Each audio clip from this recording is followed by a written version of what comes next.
ನಮ್ ಸ್ಕೂಲ್ ನಲ್ಲಿ ಏನ್ರ ತಪ್ಪು ಮಾಡಿದ್ರೆ ಬೆಂಚ್ ಮೇಲೆ ನಿಲ್ಲಿಸ್ತಾರೆ. ಈ ತರ ತಳ್ಕಳ್ಕಾಗ್ ನಿಲ್ಸಲ್ಲ.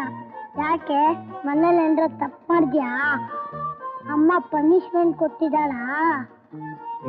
ನಿಮ್ಮಮ್ಮ ನನಗೇನು ಪನಿಷ್ಮೆಂಟ್ ಕೊಡೋದಿಲ್ಲ. ನಿಮ್ಮ ಅಕ್ಕ ಇದ್ರಲ್ಲ ಒತ್ಸಲ ಅವಳು ಕೊಡ್ತಾಳೆ.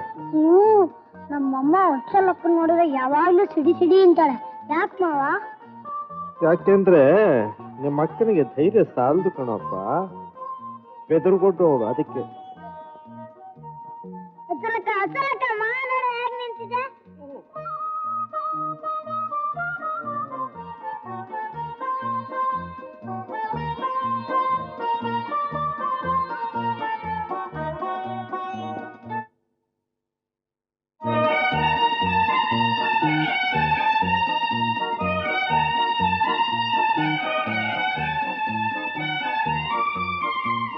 ಅಕ್ಕ ನಾನು ಬರ್ತೀನಿ.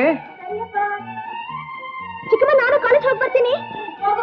ಒತ್ಸಲ ಒಂದ್ ನಿಮಿಷ ಇರು, ನಾನು 2 ಸುತ್ತು ತಿನ್ಬಿಟ್ಟು ನಿನ್ ಜೊತೆಲೆ ಬರ್ತೀನಿ. ಇಲ್ಲಮ್ಮ, ನಿನ್ ಬೇರೆ ಮನೆಗೆ ಹೋಗಿ ನೋಟ್ಸ್ ತಗೊಂಡು ಹೋಗ್ಬೇಕು. ಪ್ಲೀಸ್ ಪ್ಲೀಸ್ ಪ್ಲೀಸ್ ಹೋಗು ಹೋಗು. ಬರ್ತೀನಿ ಚಿಕ್ಕಮ್ಮ.